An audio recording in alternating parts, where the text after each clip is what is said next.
Blog Talk Radio. Something's gone wrong. For all our vigilance and battle scars over the Bill of Rights, have we let the flame of freedom's torch grow cold? Because there can be no torch to pass where there's no flame. Freedom has only one enemy it cannot defeat, and that is negligence. So your presence here, now, today, is an act of reverence. Of all man's works beneath the heavens, none shines brighter than our Constitution. I think Jefferson and Paine, Adams, Madison, Mason, Franklin, I think they're looking down right now at us. I think they understand what we're trying to do, what we strive to do. Every time our country stands in the path of danger, an instinct seems to summon her finest first, those who truly understand her. When freedom shivers in the cold shadow of true peril, it's always the patriots who first hear the call. When loss of liberty is looming, as it is now, the siren sounds first in the hearts of freedom's vanguard. Good evening, everybody. This is Joe Joseph, along with my co-hosts, John King and A.C. Griffith.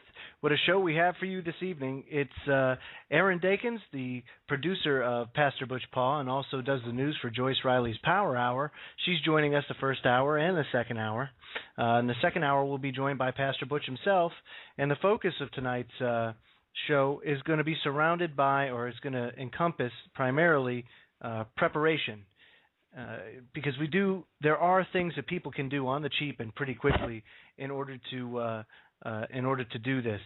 So let me just make sure everybody's online. Griff, can you hear me? Yes, I can. Beautiful. John, are you there? I'm here, my friend. You're very robotic, FYI. Why don't you go and reboot and come back? And Aaron, are you there? I'm here. Hello. Okay, very good. So here we are. It's the 14th of November, 2010, and there's some pretty ominous signs on the horizon here as far as the economy is concerned, or our posture with foreign relations, things like that. What do you make of it, Griff? What's going on right now in your eyes?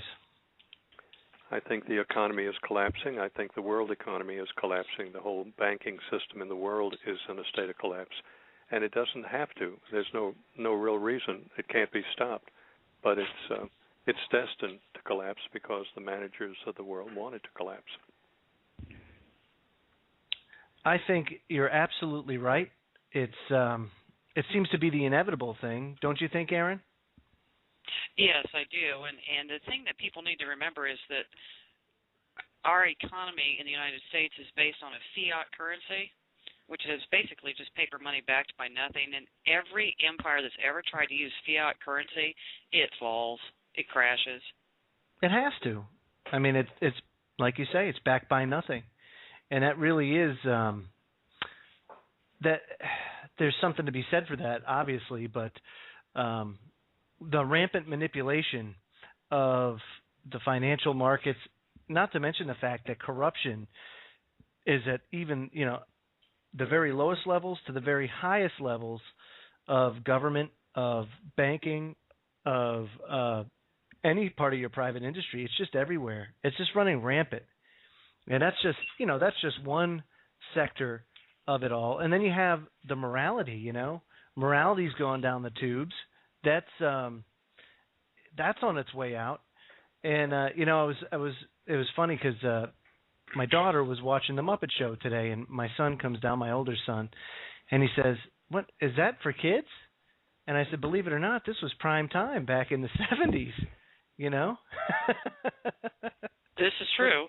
This was family entertainment, And he couldn't believe it, but that's the way it was, And the world has changed now to where people are more concerned with reality TV and what everybody else is doing and the social networking. Why in the hell, just out of curiosity, would anybody want to broadcast their business to the world? Why? Why would you want to tweet it? Why would you want to put it on a Facebook or whatever? Why would you do that? I fail to see the logic in it, and maybe that's because I respect other people's privacy, and I would want my own respected in return. Joe, I think it's what it is they don't have lives. They've got to live through everybody else's, so they put theirs out there too. They don't have a life. It really just, it really irks the crap out of me. Hey, John, you got a Facebook page, don't you? Yeah, but I don't put on there every time I got to go take a crap when I go do it. No, I figure you didn't. But I know people that are sub to me that do it. Honestly, they tell me everything. I made brownies this morning for lunch. To have for lunch. I'm going to bed now. I'm eating dinner. They tell me what I'm eating. They post all this stuff to their wall. Who cares? Where do they have the time for it? That's my question. I see a ton of families out there struggling. I see people that need to be beat in the streets, getting creative, trying to drum up work. Do something, right? Do something with your time. Well, at an actual 24% unemployment rate, there's a lot of time out there getting spent. Good Lord, man. That's crazy. I ran across an article today. My wife brought it up to me, and I thought this was interesting too. Social Security judges facing more violent threats. Really? You think? Judges who hear Social Security disability cases are facing a growing number of violent threats. Is that right? Here is another broken program, a broken system that desperately needs to be fixed. Desperately needs to be fixed. And here you have people that have been on the government, for so long, suckling upon the teat of government, and that's what you got. People are so, they don't know any other way that they will go and they will threaten the judges' lives because of that. Pay my bills or else. And I just, again, maybe that's just me, but I got a problem with that. It's really crazy. And here's the difference. When you do unemployment, when you collect unemployment, that's insurance. You pay into that. You pay into that pool, and guess what? If you go unemployed, that's shame. Sorry, insurance company, you lose. I'm on unemployment. But when you talk about benefits or you talk about entitlements, not everybody pays into it.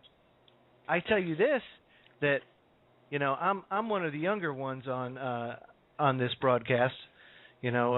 The only one I think that's younger than me is Griff, and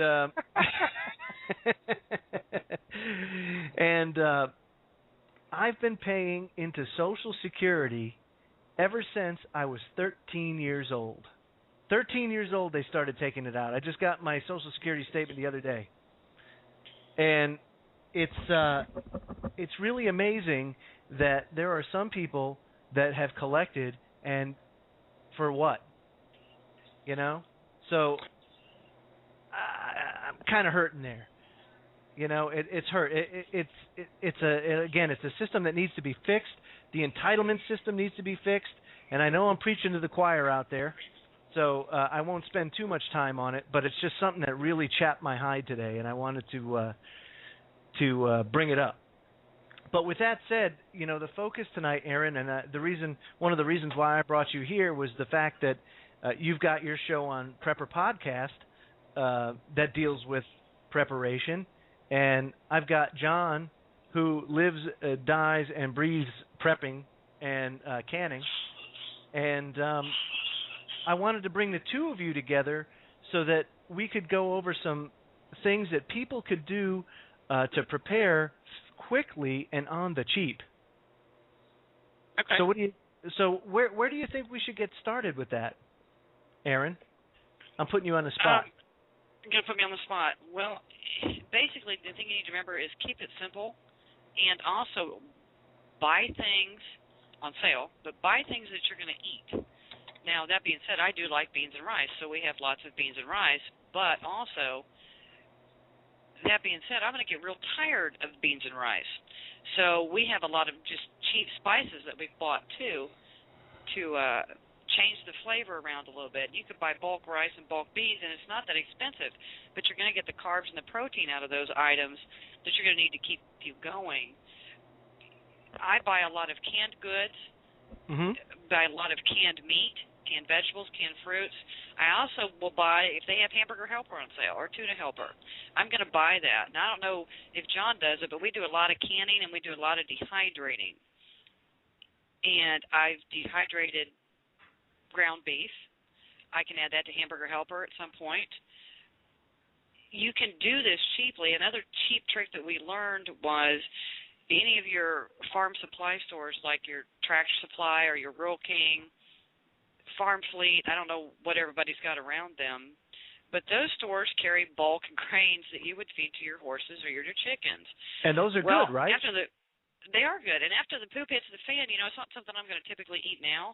But after it flies and you're hungry, I've got 50-pound bags of corn, 50-pound bags of oat, 50-pound bags of wheat that we've got put back and stored to where I can run that through a grain grinder and I can make my own flour. That's a big staple.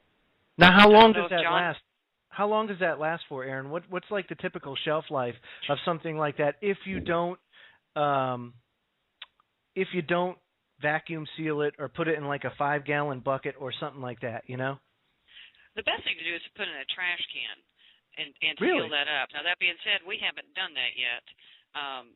It's been in there. It's been in there over a year, and it's still fine. I've actually had to get into a little bit of it for the chickens when we run low.